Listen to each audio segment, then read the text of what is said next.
ओटला पर जाजम पर बैठकर घंटों बातें की जा सकती है, मीठी मीठी सी, भीनी भीनी सी, रीझी रीझी सी, कुछ अनकही सी, कुछ अपनी सी।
तो इन मीठी बातों पर भला कोई क्यों न रीझ जाए।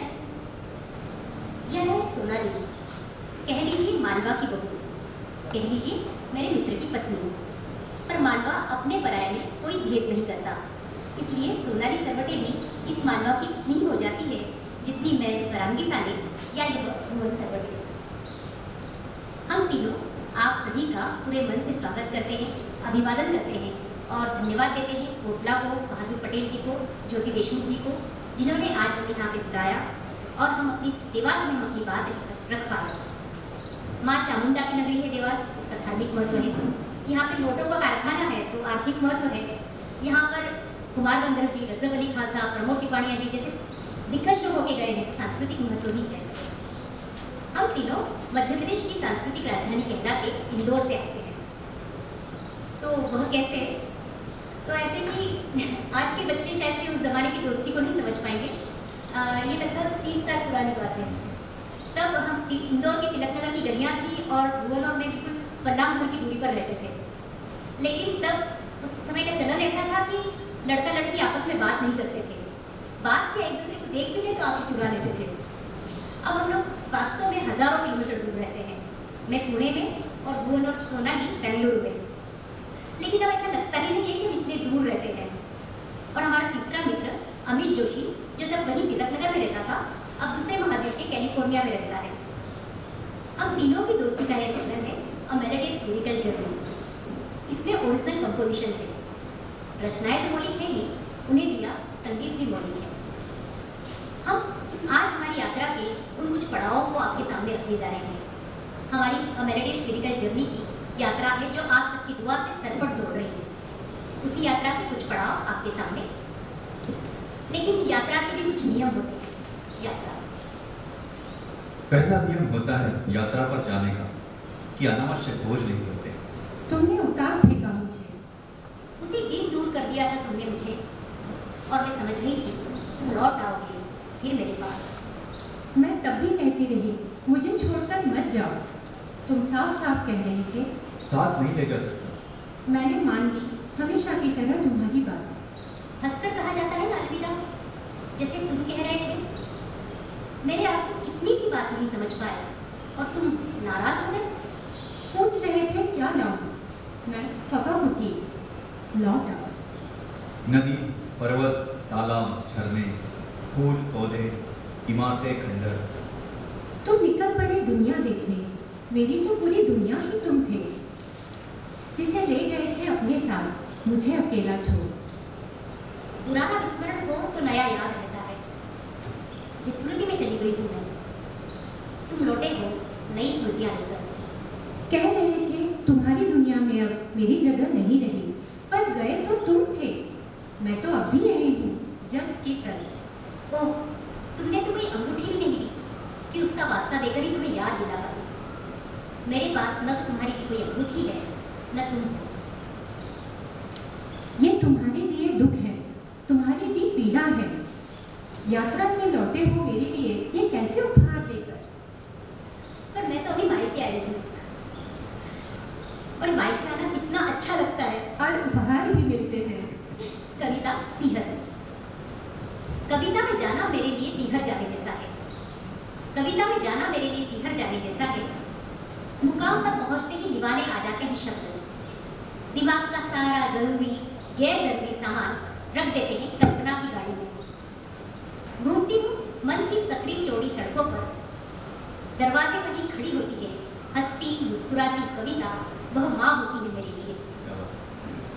जब लौटती हूँ तो सारे गैर जरूरी सामान का संपादन कर छोड़ने आते हैं विराम चिन्ह पिता की तरह। कविता के घर से मैं इस तरह लौट आती हूँ जैसे लौटती ही लड़कियाँ मायके से बहुत कुछ लेकर, जैसे लौटती ही लड़कियाँ मायके से बहुत कुछ लेकर। आज मदर्स डे भी है और माँ भी सामने बैठी है, तो मुझे अपने चैनल पर अपलोड यह कविता बरबस याद को आई। साथ एक कदम में माँ का, एक कदम में लांघा माँ का घर, दूसरे में पहुंच गए ससुराल। विराट होने की जरूरत ही नहीं रही और उसने नाप ली दुनिया।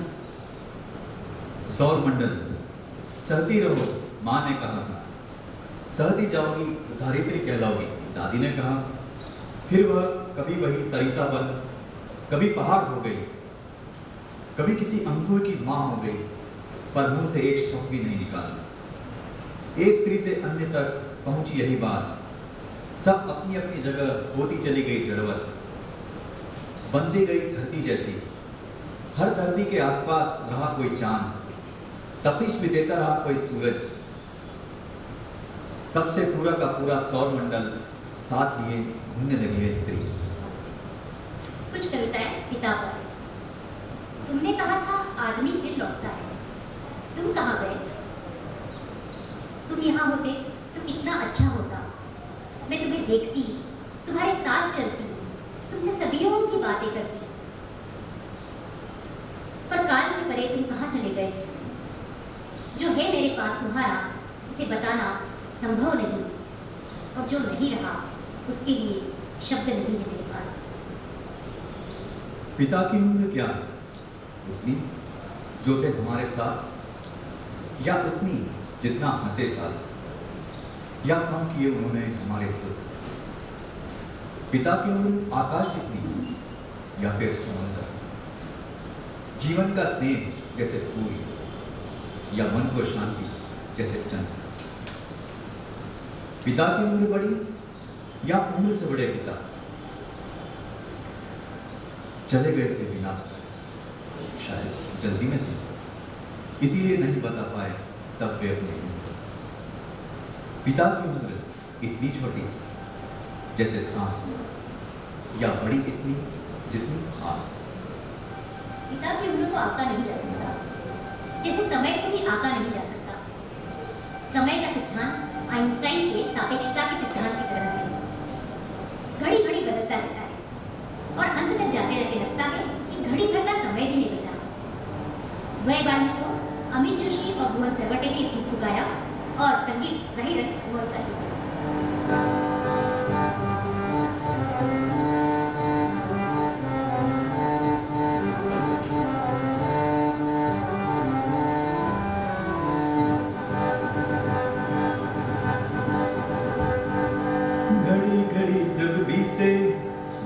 जाएगी घड़ी, पल पल की रीत में गुजरे ये भी घड़ी। घड़ी घड़ी जब बीत जाएगी घड़ी, पल पल की रीत में गुजरे ये भी घड़ी, गुजरे ये भी घड़ी।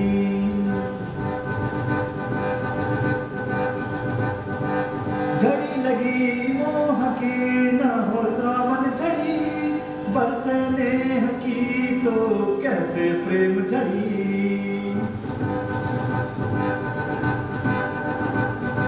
झड़ी लगी मोह की ना हो सावन झड़ी, बरसे नेह की तो कहते कहते प्रेम झड़ी, घड़ी घड़ी जब बीते, बीत जाएगी घड़ी, पल पल की रीत में गुजरे ये भी घड़ी, गुजरे ये भी घड़ी।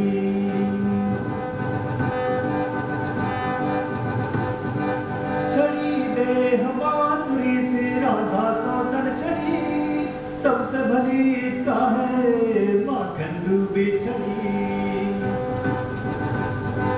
चढ़ी देह बांसुरी से राधा सौतन चढ़ी, सबसे भली का है माखन डूबी छड़ी, माखन डूबी छड़ी। माखन की बात हो, कान्हा की बात हो, तो भला राधा की बात क्यों न हो? जलते हुए कपूर को हथेली पर रख उसकी अनुभूति बर्फ की मानी लगना मतलब राधा होना है। एक बार प्रेम करना और जीवन भर उसे निभाना मतलब राधा होना है। राधा कृष्ण को मथुरा जाने से नहीं रोकती। कृष्ण आगे बढ़ जाता है, राधा वहीं रह जाती है, लेकिन वह शिकायत नहीं करती। सब में होते हुए भी केवल अपने में कैसे रहा जाए, यह राधा से सीखा जा सकता है। कृष्ण ने बहुत बाद में श्रीमद् भागवत गीता में फल की चिंता न कर कर्म करने को कहा। राधा ने बहुत पहले उसे चुन लिया था। निष्काम कर्म की परिणति है राधा। राधा के जीवन में संयोग श्रृंगार है तो वियोग श्रृंगार ही। विरह में भी वो दुखी नहीं है। उसकी चाह केवल इतनी है कि कृष्ण उसे देख ले। इतनी छोटी सी लालसा, लेकिन कितना गहन सार। कृष्ण की दृष्टि जिस पर पड़ जाए उसके लिए क्या कुछ साध्य न हो। यहाँ साध्य भी कृष्ण है, साधक भी कृष्ण, और जिसकी साधना की जा रही है वह भी कृष्ण है। जागतिक अर्थों में राधा और कृष्ण का प्रेम अधूरा दिख सकता है, पर सब जानते हैं प्रेम की परिपूर्णता है राधा और कृष्ण। इतनी कि दोनों एक ही नाम है, एक ही गान है, जैसे मुरलीधर की मुरली से निकलती एक ही तान है, राधे कृष्ण।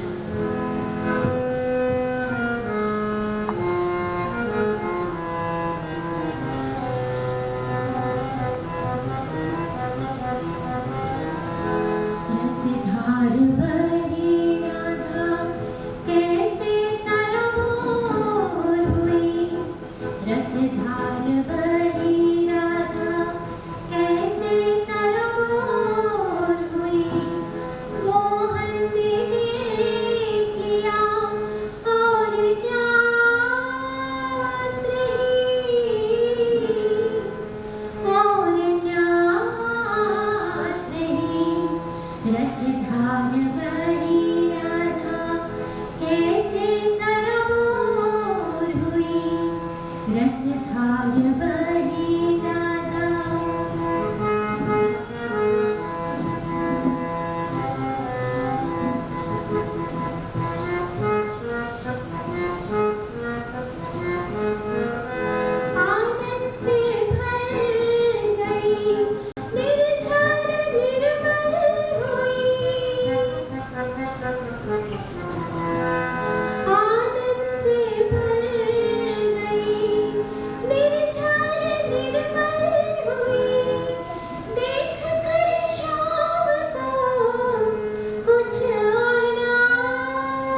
मुनिया की दुनिया बाल लीला।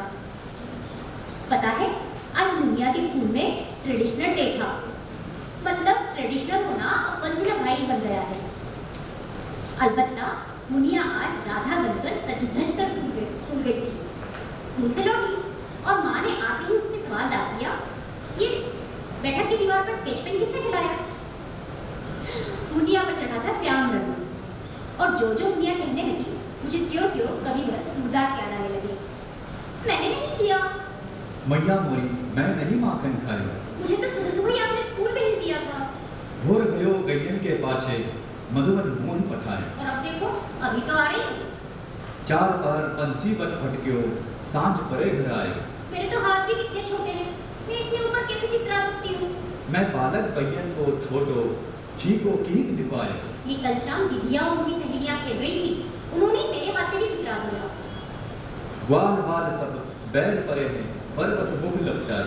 माँ, तुम भी इनकी बातों में आ गई? तू जननी मन की अति भूरी, इनके कहे पति आए। तुम तो ऐसे डांट रही हो जैसे मैं आपकी मुनिया ही नहीं, किसी और की बेटी हूँ। जिए तेरे कछु भेद उपजिए, जानी परायो जाए। अब मैं कल से स्कूल भी नहीं जाऊंगी, कट्टी। यह ले अपनी लकुटी कमरिया, बहुत ही नाच नचाए। उसकी इस भोली अदा को देख उसकी माँ भी हंस दी और उसे गले से लगा लिया। सूरदास तक बिहसी जसदा देव गठन लगाए। यानी कि बच्चे तो बच्चे होते हैं, वे न स्त्री होते हैं न पुरुष। आज भी राधा वैसा ही स्वांग धरती है जैसा सालों पहले कृष्ण ने धरा था। हर दिन नटखट और चंचल है मुनिया, बना उसे ट्रेडिशनल डे की क्या जरूरत? बच्चे रहे तो बचपन भरे। बचपन की यादें भी कितनी मधुर होती है।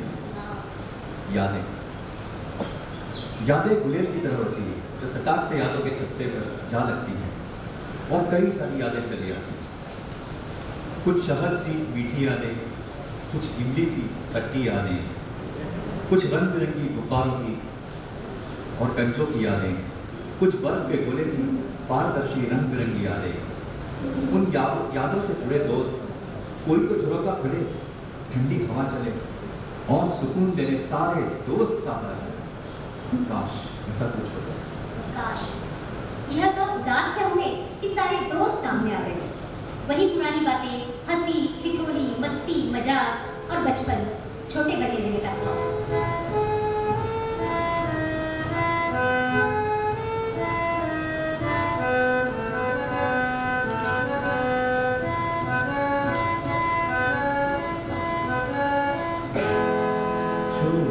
बने रहने के ख्वाब में हम और बड़े हो गए। थोड़ा रुक कर देखा तो बहुत आगे बढ़ गए, बहुत आगे बढ़ गए।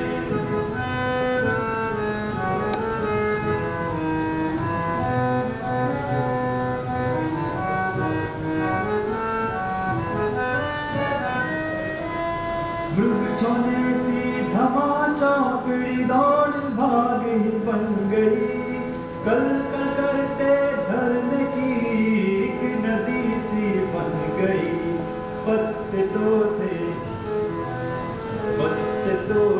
इतने हरे हरे, शाखों से यूं बिखर गए। ख्याल जो था कुछ और ही, पर हम कुछ और हो गए, बहुत आगे बढ़ गए।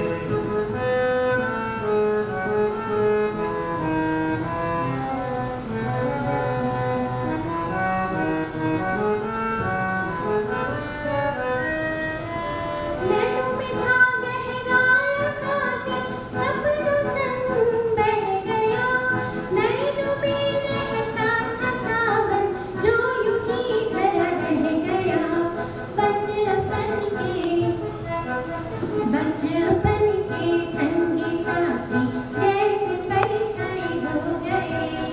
आँखों नीचे स्याह अंधेरे, जाने किसने वो दिए, बहुत आगे बढ़ गए।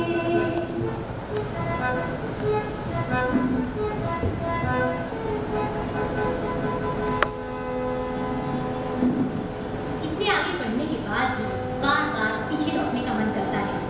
हर बार बच्चा होने का मन करता है। और आज जब यहाँ आप सभी को देख रही हूँ, संदीप नाइक जी को, प्रकाश कांत जी को, सोनल को, तो मेरा मन बार बार आगे पीछे भटक रहा है। सारे खेल मन के ही है ना, हो सारे खेल मन के ही है ना, सारे खेल मन के ही है ना। राजा रंग मन से मन के मान है ना, राजा रंग मन से मन के मान है ना, सारे खेल मन के ही है ना।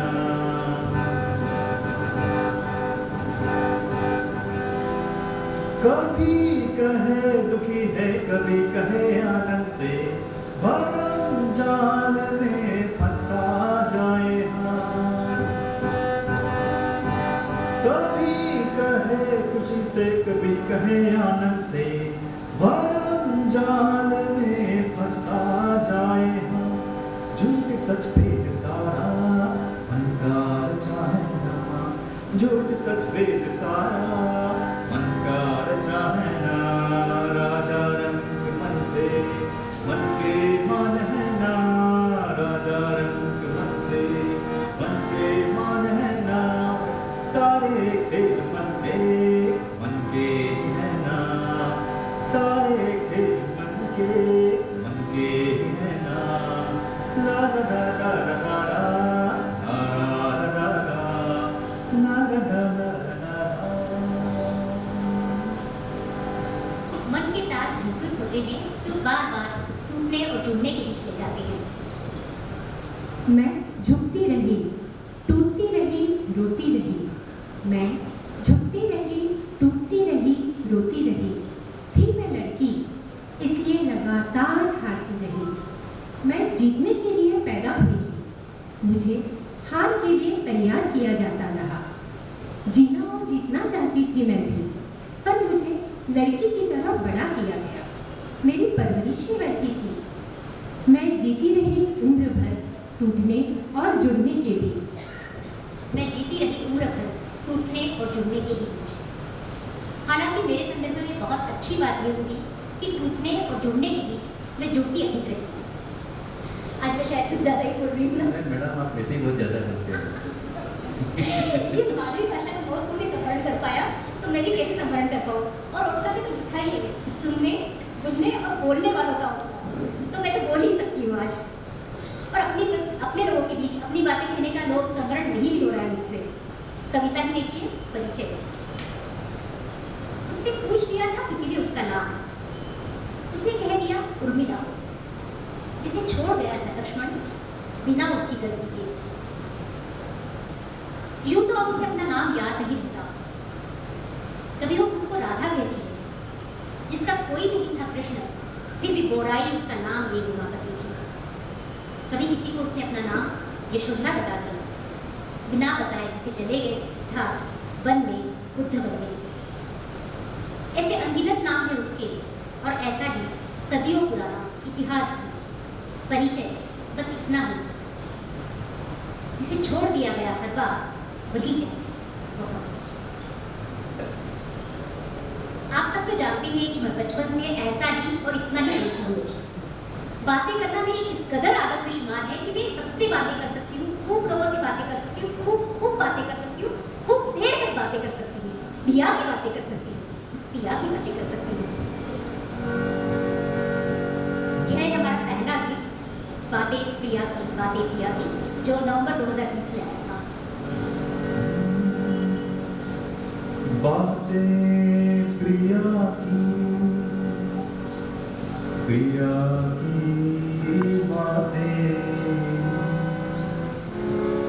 बातों में प्रिया संग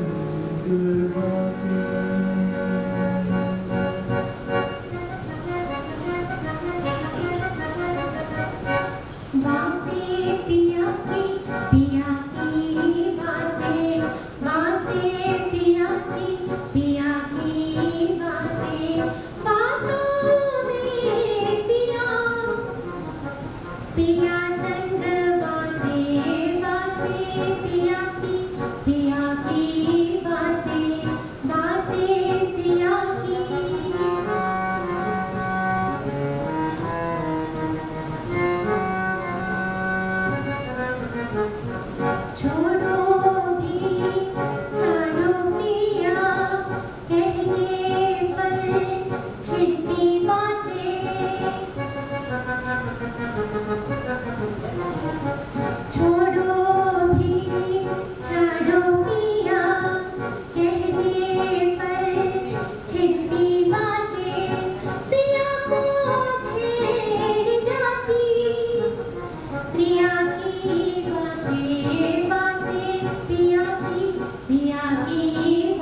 दो नहीं एक है, एक जैसी उनकी बातें।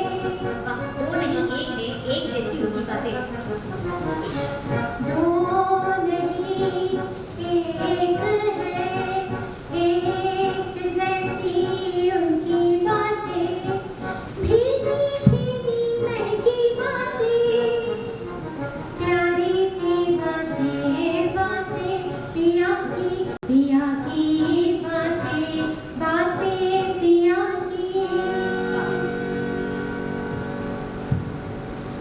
मैं लिखती भी हूँ तो बातें ही लिखती हूँ। मेरी बातें अनर्गली रह जाती यदि उसे मेरा बाल मित्र भुवन संगीत से सजा नहीं देता और उसकी अर्धांगिनी सोनाली उसे गाकर सार्थक न कर देती। अरे नहीं, मुझसे जो हो सकता है वो मैं कर रही हूँ, पर तुम दोनों का इतने सालों बाद मिलना ही बड़ा आश्चर्यजनक है। सबको ये भी तो बताओ ये कैसे हुआ? उसका किस्सा भी बड़ा मज़ेदार है। शायद से बचपन के दोस्त 30 साल तक मिले नहीं थे और कोई संपर्क सूत्र भी किसी के पास में नहीं था। ये तो भला उस लॉकडाउन का जिसमें सब अपने अपने संपर्क से तलाश रहे थे और इसी प्रकार हम भी मिले, तुम मैं और मैं। कहने का तो सहपाठी थे और उस वक्त क्लास में ये एक चलन नहीं था शब्द, तो हम ऐसा मानते थे कि जो स्कूल के दोस्त वो स्कूल के, जो मोहल्ले के वो मोहल्ले के। हम तो एक साथ एक स्कूल में पढ़ते थे, एक ही मोहल्ले में रहते थे, तो वे तो दोस्त ही ना। सही बात है। जब सालों बाद हम मिले तो मैंने भुवन से पूछ लिया कि क्या तुम अब भी लिखते हो, क्या तुम अब भी गाते हो? बिल्कुल। और मैंने भी उनसे पूछा क्या तुम अब भी लिखते हो? जवाब हाँ में था, लेकिन उसने यह भी जोड़ दिया। सुर और आवाज के साथ साज भी और मेरे साथी। मैंने पूछा मेरे लिखे को संगीत देगा? उसने फटाफट हाँ कह दी और फटाफट सोनाली ने उसे गा भी दिया। लेकिन अब इसका करें क्या? तो मित्र अमित ने सलाह दी कि इसे यूट्यूब पर डाला जाए और हमारा बातें किया कि जो अभी सोनाली ने गाया पहला गीत 4 नवंबर 2020 को यूट्यूब पर आ गया। इसे इतना इतना इतना पसंद किया गया कि इसके बाद एक के बाद एक हम अपनी रचनाएं करते ही चले गए। लिखना भर मेरा काम होता है, उसके बाद उसे सजाना, संवारना, संगीत देना, ग्राफिक्स से सजाना, ये सारा काम भुवन करता है और कई बार कंसेप्ट में मदद करती है सोनाली। आप सब भी इत्तेफाक रखते होंगे कि अधिकतर बातूनी लड़कियां हंसती भी बहुत है। महाराष्ट्र साहित्य अकादमी द्वारा प्रकाशित मेरे दूसरे काव्य संग्रह हंसती बहुत है, ये शीर्षक कविता है जिसे इस कविता को हम अपने यूट्यूब चैनल पर लेकर आए। पहली बार हमने एनिमेशन का प्रयोग किया, ग्राफिक्स बनाए गए और वारली का कंसेप्ट था सोनाली का। उसे हमारे मित्र अमित ने पढ़ा और संगीत और ग्राफिक्स से सजाया भुवन ने। चूंकि हम तीनों का कोलैबोरेशन था इसलिए हम उसे उस साल के मित्रता दिवस फ्रेंडशिप डे पर लेकर आए। हंसती बहुत है, हंस। उससे पूछा जाता है कैसी हो? बहुत ठीक जवाब नहीं दे पाती। सोच में पड़ जाती है, लगता है सच कह रही, फिर सोचती है इस प्रश्न का कोई मानक उत्तर ही दे दे। वह सच बताना चाहती है कि तभी उस पर दूसरा सवाल डाल दिया जाता है, फिर तीसरा, चौथा। उसके पास किसी सवाल का कोई तयशुदा जवाब नहीं होता, वह हंस देती है।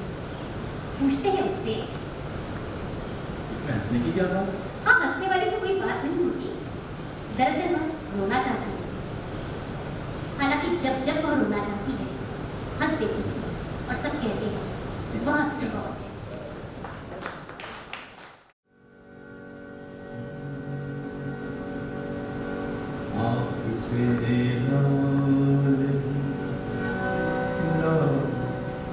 जलाते रहे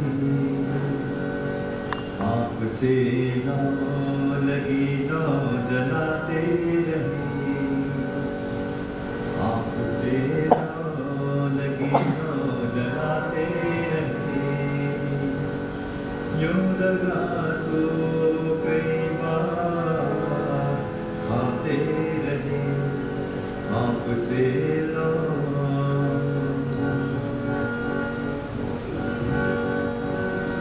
नब्ज़ थामी वही रोग छू हो गया नब्ज़ थामी वही रोग छू हो गया क्या बताते ये मुस्कुराते रहे, क्या बताते यही मुस्कुराते रहे,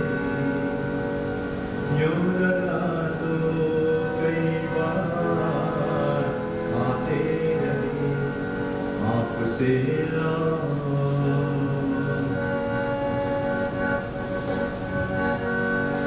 साथ ऐसा बना हूँ दुआ यूं करे, साथ ऐसा बना हूँ दुआ यूं करे, दोस्तों बात तो भी छुपाते रहे, दोस्तों बात तो भी छुपाते रहे, यूं लगा तो कई बार आते रहे आपसे ना लगी ना जलाते रहे, आपसे ना लगी ना जलाते रहे,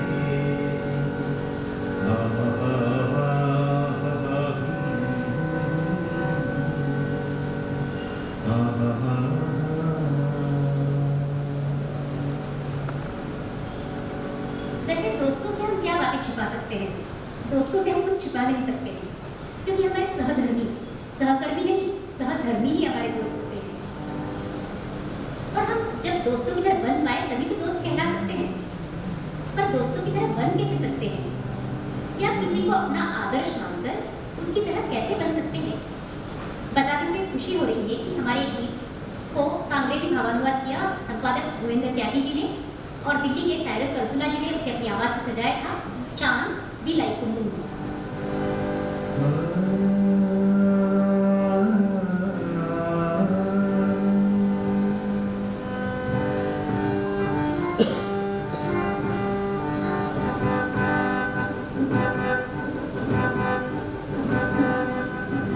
चांद को चाहना हो तो खुद चांद हो जाना होगा,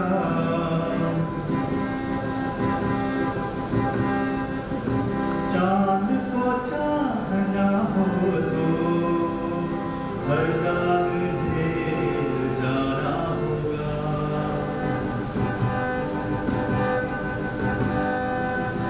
चांद को चाहना हो तो घटना और बढ़ जाना होगा,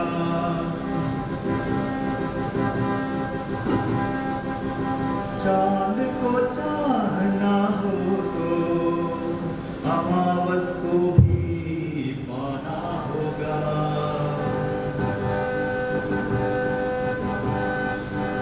चांद को चाहना हो तो सितारों को मित्र बनाना होगा,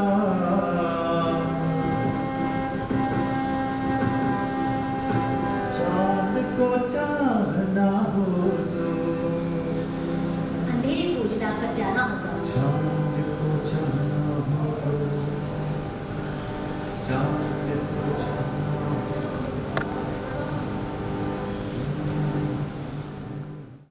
हमें गौतम बुद्ध नजर तो आते हैं, लेकिन हम उनका अनुसरण नहीं कर पाते। लाफिंग बुद्धा को हम अपने घरों में सजाते हैं, लेकिन वो कहाँ तक हमारे दिलों में उतर पाते हैं? देखिए कविता कथा। जितना तुम कहते गए शांत रहो, उतना कोलाहल बढ़ता गया मन में। जितनी बार तुमसे सीखा क्रोध पर काबू पाना, उतनी बार गुस्सा उफंदा। क्षमा की सीख तुम देते रहे, हम बदला देते रहे। ऐसा क्यों हुआ तथागत? बुद्धम शरणम गच्छामि कहने के बाद भी तुम्हारी शरण में हम क्यों नहीं आ सके तथागत? कुछ कहो न तथागत, कुछ कहो न तथागत। कुछ कहो न तथागत। सवालों का उत्तर तलाशते हुए हमने अपने चैनल पर संवादी लहजा भी शुरू किया। रूस में हिंदी भाषा का कार्य कर रही प्रगति टिप्पणी जी से पहली वार्ता, और उसके बाद राष्ट्रपति पुरस्कार प्राप्त युवा तकनीकी विशेषज्ञ बालेंदु दावी जी से दूसरी बातचीत हम लेकर आए। आज हमने उस श्रृंखला का तीसरा भाग प्रस्तुत किया है, माँ अलगुंदा सानी जी से वार्ता। कई विभिन्न वरिष्ठ महानुभावों ने, जैसे अमेरिका में हिंदी की धूरी थामे अनूप राठौर जी, सिंगापुर के गायक रविंद्र परसुरे जी, हमारे इंदौर के ही ख्यात फोटोग्राफर तनवीर फारूकी जी, शकील अख्तर जी, प्रसिद्ध सितारवादिका स्मिता वाजपेयी जी और माँ अलकनंदा साने जी ने अपने अपने हुनर से हमें लगातार सहयोग दिया। यह दौर बहुमाध्यमी मल्टीमीडिया का है, अर्थात स्क्रीन पर लिखित सामग्री को अतिरिक्त उसके अलावा ध्वनि, चित्रों और फिल्मों के माध्यम से आपको लोगों तक पहुंचाना होगा और उस तरह से अपनी कलाओं को प्रस्तुत करना होगा। नए दौर में नए प्रयोग किए बिना हम युवाओं तक नहीं पहुंच पाएंगे। मल्टीमीडिया के दौर में युवाओं के पास अनेक विकल्प हैं। अब उन्हें एक खूंटे से बांधकर नहीं रखा जा सकेगा। हाँ, मतलब चित्रकार है तो चित्रकारी करता है, नर्तक है तो सिर्फ नृत्य से सरोकार रखे, कवि है तो सिर्फ कविता करे। अब ऐसा नहीं चले। नवाचार लाने के लिए अभिनय प्रयोग करने ही होंगे और इन अभिनय प्रयोगों के अभिनय माध्यम भी तलाशने होंगे। जैसे हमारे इंदौर की लाहौरी विसर्जन जी को देख लीजिए, जिन्होंने कथक से संदर्भित कविता का आवाज दी, तो उर्वी गौरी जी ने उसे प्रस्तुत कर उसे नया आयाम जोड़ दिया। नर्तकी बंधन करते हुए आएगी नर्तकी, उसके बाद करेगी आमद, ठीक समय पर पढ़ेगी बोलों को, निभाएगी मात्राओं में। वो बेताली नहीं होगी, वो शब्दों के साथ चलेगी, तालबद्ध नाचेगी। उसकी भाव भंगिमाएं, कसक, मसक सब होंगे अविश्वसनीय तरीके से सटीक। करेगी लयकारी, उंगली के कोर से दिखाएगी भाव, आंखों की कोर से दिखाएगी भाव। कितनी मात्रा के बाद गर्दन को कितना घुमाना है उसे कंठस्थ होगा। उसका रियाज उसके नृत्य में साफ साफ दिखेगा। वो भूल कर भी नहीं करेगी गलती, बचते रहेंगे भूल। जब करेगी वो घुमरी तो उसके साथ आप भी गुनगुनाएंगे। हमारी अटरिया पर आओ बदम का। उसकी प्रस्तुति में हर वो बात होगी जो आप देखना चाहेंगे। ठाव से शुरू कर वो द्रुत तक पहुंचेगी, लय बढ़ेगी, चरम पर होगा उसका नर्तन। वह करेगी तांडव, करेगी लास्य, करेगी नटवरी, शुद्ध नर्तन भी करेगी। आप चमत्कृत होंगे, वो हतप्रभ करेगी। तालियों की गड़गड़ाहट में वो थमेगी संपत, जाएगी विंग्स में, लौटेगी अपने अंधेरे में। हमने कुछ प्रयोग और भी किए, जैसे चित्रकारों के चित्र को हमारे सराबोर गीत में समाहित किया। और एक प्रयोग था कि एक अक्षर से बनते कई शब्दों की वर्णमाला श्रृंखला को हम अपने चैनल पर लेकर आए, जिसे देश विदेश में काफ़ी पसंद किया जाता है। हम अपने YouTube चैनल अ मेलोडियस लिरिकल जर्नी पर बाकायदा हर शब्द को लेकर आगे बढ़ रहे हैं। एक अक्षर से कितने शब्द बन सकते हैं, उनका वाक्य में प्रयोग कैसे हो सकता है, उस शब्द से कितने मुहावरे आते हैं, उनका उच्चारण कैसे होता है, यह सब हम उसे दिखा रहे हैं। और हमारी ये कोशिश है हम तीनों मित्रों की, मैं स्वरांगी साने, गुण सरवटे और अमित जोशी की। विजय मल्होत्रा जी की website learn Hindi through editonement.in पर इसे हर बार पब्लिश किया जाता है, हिंदी सीखने के अनूठे उपक्रम की तरह। आप भी इस श्रृंखला को देखिएगा। उम्मीद है आपको ये श्रृंखला पसंद आएगी। हमें आपसे राय, प्रतिक्रिया एवं मार्गदर्शन की अपेक्षा रहेगी। और हाँ, चैनल को लाइक, शेयर, सब्सक्राइब करना न भूलिएगा। बहुत बहुत धन्यवाद आप सभी का। एक मिनट स्वर्ण, मैं आपको बताना चाहूँगा, जैसा कि इन्होंने बोला चैनल को लाइक, शेयर, सब्सक्राइब करने के बाद कुछ समय पहले आपने देखा था कि कि ये जब शब्द आते हैं तो स्वरांगी का उत्साह देखते ही बनता है। तो ये चैनल को लाइक, शेयर, सब्सक्राइब करने के बाद जो है स्वरांगी के दिमाग में ऐसी बैठ गई जैसे कोई मन्नत या मनौती हो जो मांग लेता हो। मुझे यहाँ स्वरांगी तुम्हारी एक पतझड़ की नृत्य कविता याद आ रही, क्यों तुम वही सुनाती हो? जरूर। पतझड़ के नृत्य। सुनो बड़, तुम्हें पूछती है औरतें इस मुल्क की और तुम पूरी करते हो सबकी मनोतियाँ। सुनो बड़, तुम्हें पूछती है औरतें इस मुल्क की और तुम पूरी करते हो सबकी मनोतियाँ। इतना तो बताओ, तुमने कहाँ से मांगी मनोती? पतझड़ के विरुद्ध हर बार हरे होने की। तुमने कहाँ से मांगी मनोती? पतझड़ के विरुद्ध हर बार हरे होने की। पतझड़ के विरुद्ध हर बार हरे होने की। वाह! हर बार हरे होने की प्रेरणा हमें हमारे YouTube चैनल से ही मिली। एक के बाद एक लगातार 3 बार 3 साल हम शिव वंदना लेकर आए। देखिए जरूर।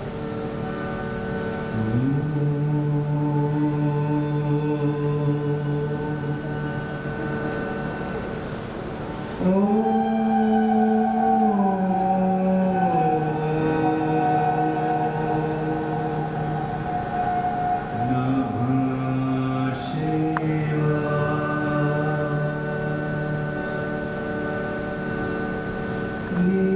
नीलकंठ नीलेश्वर पी गए हलाहल, नीलकंठ नीलेश्वर पी गए हलाहल, निर्विकल्प जटाधर अकथ हो सरल, निर्विकल्प जटाधर अकथ हो सरल। हे सर्वेश्वर सकल, हे सर्वेश्वर सकल, हे सर्वेश्वर सकल। ओम नमः शिवाय।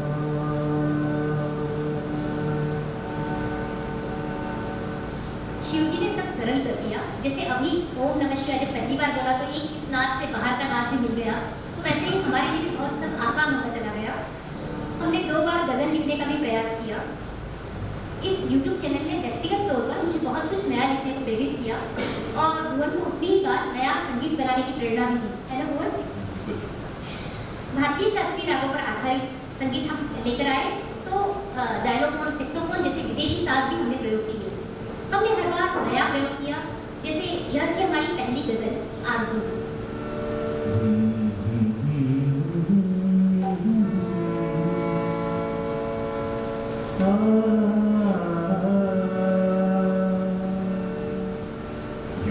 मुलाकात के जो इशारे मिले, यूं मुलाकात के जो इशारे मिले, आस टूटी नहीं वो सहारे मिले, सहारे मिले।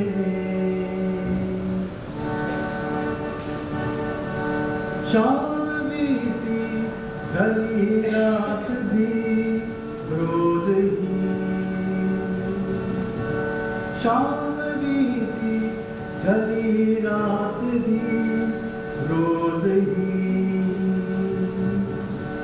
देख लो यूं हमी को ये तारे मिले, देख लो यूं हमी को ये तारे मिले, आस टूटी नहीं वो सहारे मिले, तारे मिले। जिसने रात को देखा, जिसने शबे मालवा की रात को देखा, उसी को तारे मिले, यह भी उतना ही सही है। ये तारे, ये सितारे, सितारों की तरह रोशन आप सभी। हम आप सबके पूरे मन से आभारी हैं कि आपने इतना समय हमारे साथ बिताया। उम्मीद है आपसे मुलाकातें और भी होती रहेंगी, बातें और भी कई बातें होती रहेंगी। पेश है अंतिम कविता इच्छा। उसे मरने का कॉपीराइट चाहिए। वो नहीं चाहती कि उसकी मौत कोई और मरे, वो खुद जी नहीं पाई है आज तक अपनी जिंदगी, इसलिए भी चाहती है कि कम से कम मरे तो अपनी मर्जी से। वो चाहती है जिस दिन हो सबकी छुट्टी, सब वो अपनी अपनी दुनिया में मगन, तो वो चली जाए इस दुनिया से। जिन्हें उसके जीते रहने से कोई फर्क नहीं पड़ता, उन्हें उसके मरने से भी फर्क ना पड़े, वो मर जाए खुले आकाश के नीचे, खा जाए उसे कौवे और गिद्ध, कोई अवशेष न रहे पीछे, किसी की आंखों में नहीं अटके उसके लिए कोई आंसू, सारा सैलाब वो खुद अपने साथ बहा ले जाए। लोग लौटे छुट्टी मनाकर और फिर दूसरे दिन चले जाए अपने अपने काम पर, जैसे रोज जाए।